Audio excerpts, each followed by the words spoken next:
60 motorcycles surrounded the small brick house on Maple Street. Claire Bennett stood frozen on her porch, her 5-year-old granddaughter Sophia hiding behind her legs, watching through wide, terrified eyes.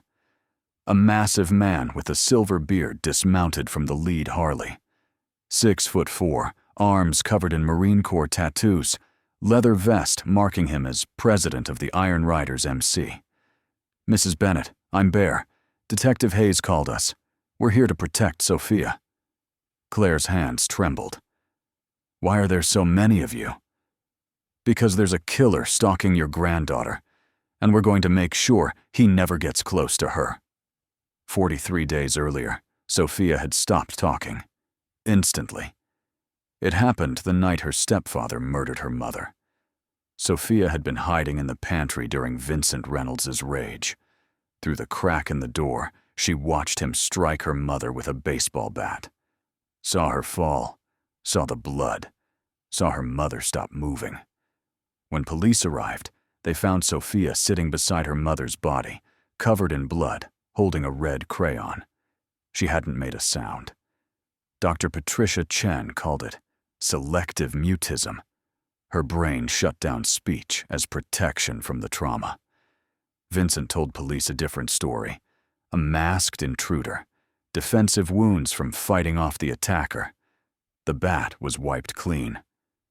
Detective Sarah Hayes interviewed Sophia 7 times. The girl never spoke, never responded, just stared with traumatized eyes. Hayes knew Vincent was guilty, but without Sophia's testimony or physical evidence, the DA refused to file charges.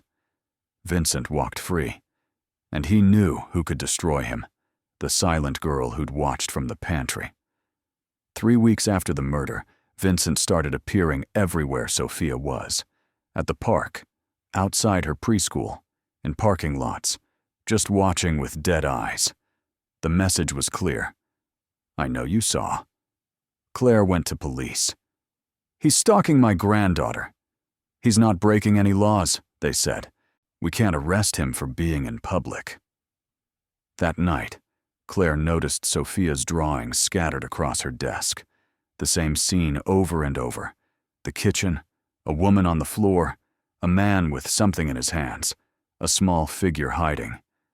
Sophia was drawing what she'd seen, every detail.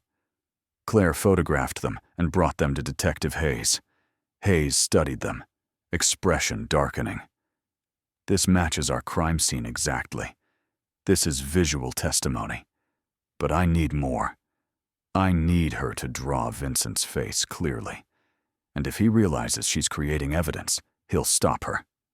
Hayes paused. "We need protection. I know someone who can help."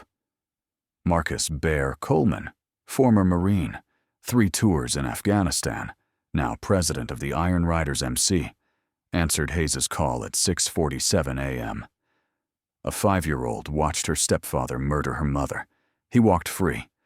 Now he's stalking her. She needs protection. 2 to 3 weeks.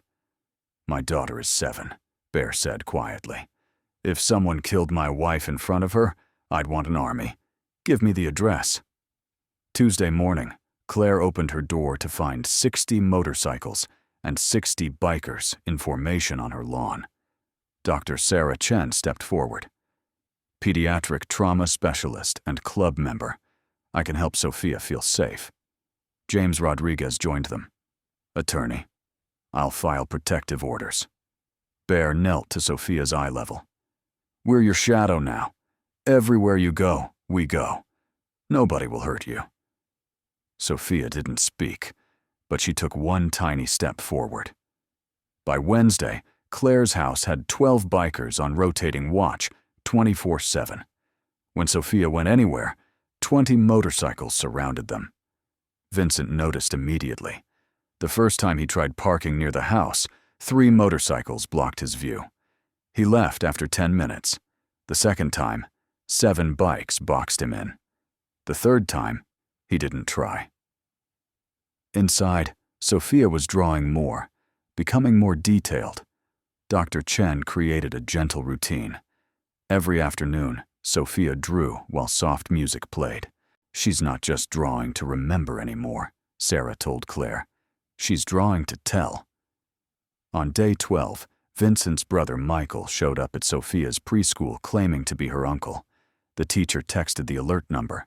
Within 4 minutes, 25 motorcycles surrounded the school. Michael left immediately. James Rodriguez filed charges for attempted kidnapping.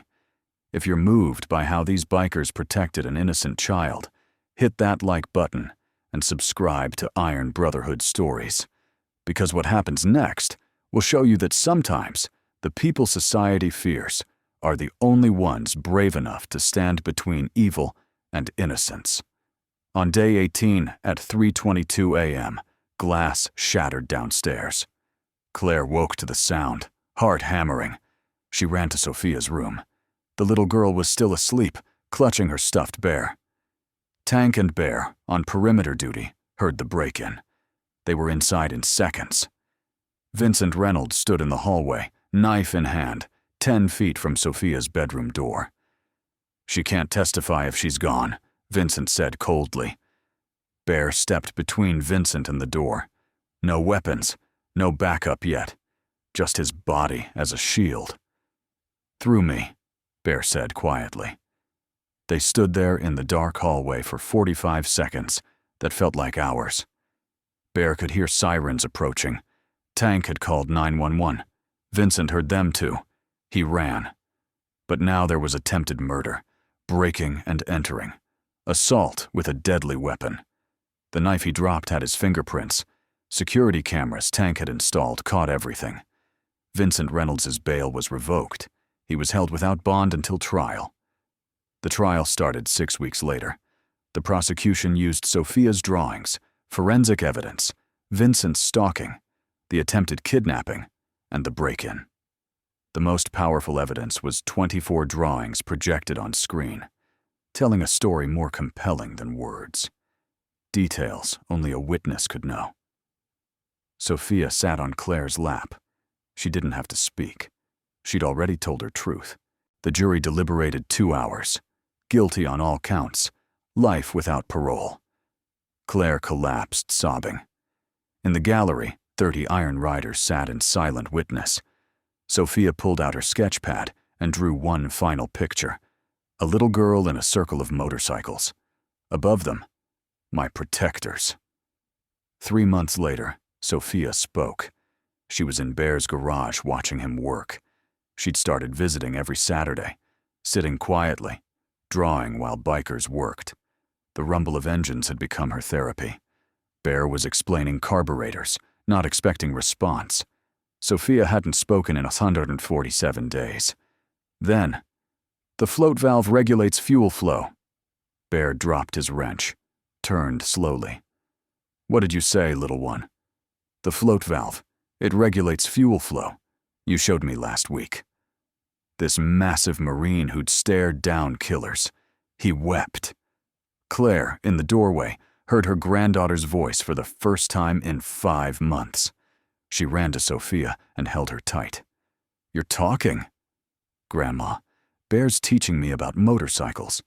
Did you know the engine has pistons?"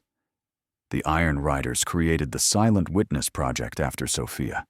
They partner with police across 3 states to protect child witnesses too traumatized to testify. In 2 years, 17 children protected, 14 convictions. 6 silent children found their voices. Sophia is 8 now. She talks constantly. She's in therapy, but she's a normal kid who loves dinosaurs, art, and motorcycles. She wears a vest, protected by Iron Riders. Every Saturday she visits the clubhouse. Bear teaches engines. Tank teaches chess. Sarah teaches science. The girl who lost her mother found 50 parents. The original 24 drawings hang in the clubhouse. Below them, Sophia Bennett. The girl who couldn't speak taught us that silence can tell the truth, and protection doesn't need words, just presence. Bear tells Sophia's story to every new member. We protect because nobody else will. We protect because a 5-year-old had the courage to draw the truth when she couldn't speak it. We protect, because if we don't, who will? Sophia learned that monsters can be defeated, that silence can be powerful, that drawings speak louder than words, and that sometimes the scariest-looking people are the only ones brave enough to stand between a child and evil. If this story reminded you that real heroes don't always wear badges, sometimes they wear leather and ride motorcycles, hit that like button and subscribe to Iron Brotherhood Stories for more true tales of courage and justice. Tell us, have you ever been protected by an unexpected hero? Your story might inspire someone else to be brave when it matters most. Sometimes justice needs a shield. Sometimes that shield looks like 60 motorcycles and 60 people willing to stand between a killer and his victim. Sophia found her voice in a garage surrounded by bikers. She found her family in a motorcycle club. She found her justice in drawings that couldn't be silenced. And 60 Iron Riders found their purpose in a 5-year-old girl who reminded them why brotherhood means protecting those who cannot protect themselves.